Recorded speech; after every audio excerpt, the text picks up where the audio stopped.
नहीं, कोई अलायंस का कोई सवाल ही नहीं उठते। मैं दोनों सीट जीता, एक को तो रिजाइन करना पड़ेगा, तो शुभेंदु अधिकारी जी दोनों सीट जीता, उनको एक छोड़ना पड़ेगा। तो जितना जल्दी दोनों सीट में बाई इलेक्शन होना चाहिए। मेरा जो रेजीनगर 70 में 60,000 से ज्यादा वोट में जीता, तो वो सीट में मेरा एक ही लड़का है, बेटा है, उनका नाम है, जो कश्मीर का मुख्यमंत्री था गुलाम नबी आजाद। उसी टाइम वो 25 वैशाख 9 में वो जन्म लिया, तो काल 25 वैशाख 9 में आने वाला है। और उसी दिन 1994 में मेरा बेटा का जन्म लिया, तो उनका उसी टाइम वो गुलाम नबी आजाद कश्मीर का मुख्यमंत्री था, इसीलिए उनका नाम रखा गुलाम नबी आजाद। आज जो तो रविंद्रनाथ ठाकुर का जन्मदिन में 25 वैशाख भी हुआ, तो भी डाक नाम रोबिन है। वो को रेजीनगर में उम्मीदवार डिक्लेयर कर दिया गतकाल। तो क्या आप बीजेपी के साथ, जब बीजेपी की सरकार बनेगी तो बीजेपी के साथ क्या अलायंस में चलेंगी या ऑपोजिशन में? नहीं, ऑपोजिशन में बैठेगी। अलायंस का क्या जरूरत है? इनको तो ज्यादा से ज्यादा वरिष्ठता मिल गया, उनको तो 207 मिल गया, फलता लेके 208 पहुंच जाएगा। तो मेरा तो कोई लालच नहीं है जो सरकारी दल में कोई चेयर लेने के लिए। मेरा जो विधानसभा का जो हक है वो लेके मैं ऑपोजिशन बैठ के, मेरा मुर्शिदाबाद जिला तथा स्टेट का जो लोगों को ऊपर कोई जुल्म नहीं होना चाहिए, लोगों को मोदी जी जो बोल रहा है सबको साथ, सबको विकास, सबको ये मान के चले, तो मेरा कोई दिक्कत नहीं है। कल देखा गया कि अखिलेश यादव ममता बनर्जी के घर पे आए थे, मीटिंग किए हैं, और मीटिंग करने के बाद उन्होंने ये भी कहा है कि जो वोट जो काउंटिंग हुआ है उसमें बहुत कुछ मैनिपुलेशन किया गया है, वोट चोरी हुआ तो अखिलेश जब केजरीवाल 2 महीना तक जो प्रचार चल रहा है वो कहाँ थे? वो तो ममता बनर्जी को पास आके सपोर्ट देना चाहिए। वो तो राहुल गांधी अभिषेक को सुबह सुबह जाके राहुल गांधी में घर में चाय पीते, तो यहाँ क्यों राहुल गांधी ममता को खिलाफ 294 में उम्मीदवार खड़ा किया? ये दिचाचरिता नहीं होना चाहिए। ममता बनर्जी भी झूठा आदमी, और कांग्रेस का 50 साल से बंगाल में 1997 में जो कांग्रेस को चुनाव में खत्म हो गया, आज तक कांग्रेस वो दिन दिन आम आदमी को पास इनका कोई सब रिजेक्ट कर दिया, कांग्रेस को भी रिजेक्ट कर दिया, मार्क्सवादी कम्युनिस्ट पार्टी को भी। मैं आपको सुझाव देने के लिए बोल रहा है, जो मोहम्मद सलीम साहब को मैं 3 बार बैठा, बोला जो आप कांग्रेस, आईएसएफ, मैं चारों तरफ मिलके मैं बंगाल में एक माहौल बनाना चाहते हैं, जो टीएमसी खत्म होगा, मेरा निर्णायक शक्ति में आएगा। वो बोल बोल के कोई मेरा बात का कोई गुरुत्व तो नहीं दिया। मैं क्या करूँगी? मैं लड़ लिया, वो लड़ लिया, वो भी सीपीएम भी 1 सीट मिला, कांग्रेस भी मुर्शिदाबाद जिला 2 सीट मिला, खुद मैं अकेला लड़ के 2 सीट जीत हासिल किया। तो मेरा को साथ कांग्रेस, सीपीएम, नेशनल दल, इनको क्या फर्क है? नहीं सोचते हैं, यही सोचना चाहिए। तो 29 का लोकसभा चुनाव भी तो अब 5 साल बाद आने ही वाला है। हाँ, आने वाला है। तो वहाँ पे आम जनता उन्नयन पार्टी क्या लोकसभा में भी उम्मीदवार खड़े करेगी? जरूर, मैं खुद बहरमपुर सीट में लड़ेगी, एवं इंशाल्लाह मैं वहाँ से 2 लाख वोट में जीत हासिल करेगी। मेरा मुर्शिदाबाद के 3 सीट है टीएमसी का, 3 को मैं हराएगी, ये मेरा टारगेट है। अरे टारगेट मैं फुलफिल करूंगी। तो उसके अलावा भी और क्या क्या सीट, कौन कौन सा सीट आप अभी तक डिसीजन? मैं ज्यादा सीट पार्लियामेंट में नहीं लड़ना चाहूंगी। मैं मुर्शिदाबाद 3, मालदा 2 और उत्तर दिनाजपुर का रायगंज 6 सीट अभी निर्णय लिया।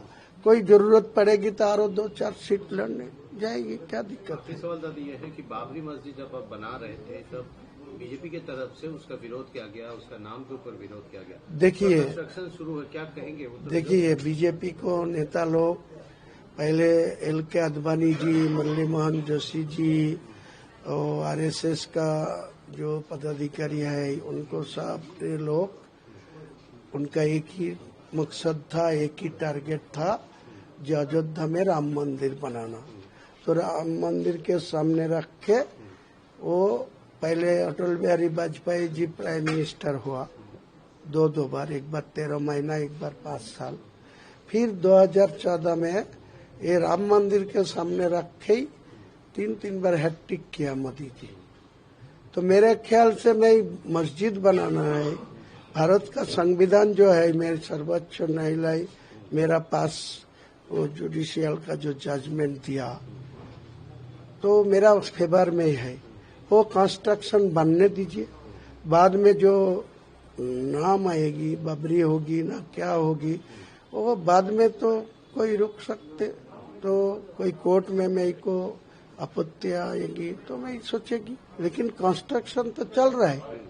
कंस्ट्रक्शन तो किसी का जमीन के ऊपर नहीं है। मैं खुद मेरा कंस्ट्रक्शन लैंड परचेज करके 13 बीघा जमीन, उनका जो अनुमानित 9 करोड़ रुपया देके वो जमीन खरीद करके वहाँ ही कंस्ट्रक्शन हो रहा है। वो कंस्ट्रक्शन तो कोई रुक नहीं सकता। बाद में क्या होगा, वो नामकरण के वहाँ राम मंदिर बना, यहाँ बाबरी मस्जिद बनाने देगी नहीं देगी, वो जो कंस्ट्रक्शन कंप्लीट होगी, मस्जिद कंप्लीट होगी, उसी टाइम देखा जाएगा। नहीं, कोई अलायंस का कोई सवाल ही नहीं उठते। मैं दोनों सीट जीता, एक को तो रिजाइन करना पड़ेगा, तो शुभेंदु अधिकारी जी दोनों सीट जीता, उनको एक छोड़ना पड़ेगा। तो जितना जल्दी दोनों सीट में बाई इलेक्शन होना चाहिए। मेरा जो रेजीनगर 70 में 60,000 से ज्यादा वोट में जीता, तो वो सीट में मेरा एक ही लड़का है, बेटा है, उनका नाम है, जो कश्मीर का मुख्यमंत्री था गुलाम नबी आजाद, उसी टाइम वो 25 वैशाख 9 में वो जन्म लिया। तो कल 25 वैशाख 9 में आने वाला है, वो उसी दिन 1994 में मेरा बेटा का जन्म लिया। तो उनका उसी टाइम वो गुलाम नबी आजाद कश्मीर का मुख्यमंत्री था, इसीलिए उनका नाम रखा गुलाम नबी आजाद। आज जो तो रविंद्रनाथ ठाकुर का जन्मदिन में 25 वैशाख भी हुआ, तो भी डाक नाम रोबिन है, वो को रेजीनगर में उम्मीदवार डिक्लेयर कर दिया गतकाल। तो जब आप बीजेपी के साथ, जब बीजेपी की सरकार बनेगी, तो बीजेपी के साथ क्या अलायंस में चलेंगी या ऑपोजिशन में? नहीं, ऑपोजिशन में बैठेगी। अलायंस का क्या जरूरत है, इनको तो ज्यादा से ज्यादा वरिष्ठता मिल गया, उनको तो 207 मिल गया, फलता लेके 208 पहुंच जाएगा। तो मेरा तो कोई लालच नहीं है जो सरकारी दल में कोई चेयर लेने के लिए। मेरा जो विधानसभा का जो हक है वो लेके मैं ऑपोजिशन बैठ के, मेरा मुर्शिदाबाद जिला तथा स्टेट का जो लोगों को ऊपर कोई जुल्म नहीं होना चाहिए, लोगों को मोदी जी जो बोल रहा है सबको साथ, सबको विकास, सबको ये मान के चले, तो मेरा कोई दिक्कत नहीं है। कल देखा गया कि अखिलेश यादव ममता बनर्जी के घर पे आए थे, मीटिंग किए, और मीटिंग करने के बाद उन्होंने ये भी कहा है कि जो वोट जो काउंटिंग हुआ है उसमें बहुत कुछ मैनिपुलेशन किया गया है, वोट चोरी हुआ तो अखिलेश जब केजरीवाल 2 महीना तक जो प्रचार चल रहा है वो कहाँ थे? वो तो ममता बनर्जी को पास आके सपोर्ट देना चाहिए। वो तो राहुल गांधी अभिषेक को सुबह सुबह जाके राहुल गांधी में घर में चाय पीते, तो यहाँ क्यों राहुल गांधी ममता को खिलाफ 294 में उम्मीदवार खड़ा किया? ये दिचाचरिता नहीं होना चाहिए। ममता बनर्जी भी झूठा आदमी, और कांग्रेस का 50 साल से बंगाल में 1997 में जो कांग्रेस को चुनाव में खत्म हो गया, आज तक कांग्रेस वो दिन दिन आम आदमी को पास इनका कोई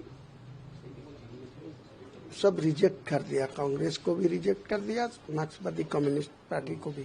मैं आपको सजा देने के लिए बोल रहा है। जो मोहम्मद सलीम साहब को मैं 3 बार बैठा, बोला जो आप कांग्रेस, आईएसएफ, मैं चारों तरफ मिलके मैं बंगाल में एक माहौल बनाना चाहते हैं जो टीएमसी खत्म होगा, मेरा निर्णायक शक्ति में आएगा। वो बोल बोल के कोई मेरा बात का कोई गुरुत्व नहीं दिया। मैं क्या करूँगी, मैं लड़ लिया, वो लड़ लिया। वो भी सीपीएम भी 1 सीट मिला, कांग्रेस भी मुर्शिदाबाद जिला 2 सीट मिला, खुद मैं अकेला लड़ के 2 सीट जीत हासिल किया। तो मेरा को साथ कांग्रेस, सीपीएम, नेशनल दल, इनको क्या फर्क है, नहीं सोचते। यही सोचना चाहिए। तो 29 का लोकसभा चुनाव भी तो अब 5 साल बाद आने ही वाला है। हाँ, आने वाला है। तो वहाँ पे आम जनता उन्नयन पार्टी क्या लोकसभा में भी उम्मीदवार खड़े करेगी? जरूर, मैं खुद बहरमपुर सीट में लड़ेगी एवं इंशाल्लाह मैं वहाँ से 2 लाख वोट में जीत हासिल करेगी। मेरा मुर्शिदाबाद के 3 सीट है टीएमसी का, 3 को मैं हराएगी। ये मेरा टारगेट है, अरे टारगेट मैं फुलफिल करूंगी। तो उसके अलावा भी और क्या क्या सीट, कौन कौन सा सीट आप अभी तक डिसीजन लिए? मैं ज्यादा सीट पार्लियामेंट में नहीं लड़ना चाहूंगी। मैं मुर्शिदाबाद 3, मालदा 2 और उत्तर दिनाजपुर का रायगंज 6 सीट अभी निर्णय लिया। कोई जरूरत पड़ेगी तो और 2-4 सीट लड़ने जाएगी, क्या दिक्कत है। सवाल दादा ये है कि बाबरी मस्जिद जब आप बना रहे थे तब बीजेपी की तरफ से उसका विरोध किया गया, उसका नाम के ऊपर विरोध किया गया। देखिए, कंस्ट्रक्शन शुरू है, क्या कहेंगे? देखिए, बीजेपी को नेता लोग पहले LK आडवाणी जी, मुरली मनोहर जोशी जी और आरएसएस का जो पदाधिकारी है, उनको सब लोग, उनका एक ही मकसद था, एक ही टारगेट था, जो अयोध्या में राम मंदिर बनाना। तो राम मंदिर के सामने रख के वो पहले अटल बिहारी वाजपेयी जी प्राइम मिनिस्टर हुआ 2 बार, एक बार 13 महीना, एक बार 5 साल। फिर 2014 में ये राम मंदिर के सामने रखे ही 3 बार हैट्रिक किया मोदी जी। तो मेरे ख्याल से मैं मस्जिद बनाना है, भारत का संविधान जो है, मेरे सर्वोच्च न्यायालय मेरा पास वो जुडिशियल का जो जजमेंट दिया, तो मेरा उस फेवर में है। वो कंस्ट्रक्शन बनने दीजिए, बाद में जो नाम आएगी, बाबरी होगी ना क्या होगी, वो बाद में तो कोई रुक सकते, तो कोई कोर्ट में मेरे को आपत्ति आएगी तो मैं सोचेगी, लेकिन कंस्ट्रक्शन तो चल रहा है। कंस्ट्रक्शन तो किसी का जमीन के ऊपर नहीं है। मैं खुद मेरा कंस्ट्रक्शन लैंड परचेज करके 13 बीघा जमीन, उनका जो अनुमानित 9 करोड़ रुपया देके वो जमीन खरीद करके वहाँ ही कंस्ट्रक्शन हो रहा है। वो कंस्ट्रक्शन तो कोई रुक नहीं सकता। बाद में क्या होगा, वो नामकरण के वहाँ राम मंदिर बना, यहाँ बाबरी मस्जिद बनाने देगी नहीं देगी, वो जो कंस्ट्रक्शन कंप्लीट होगी, मस्जिद कंप्लीट होगी, उसी टाइम देखा जाएगा।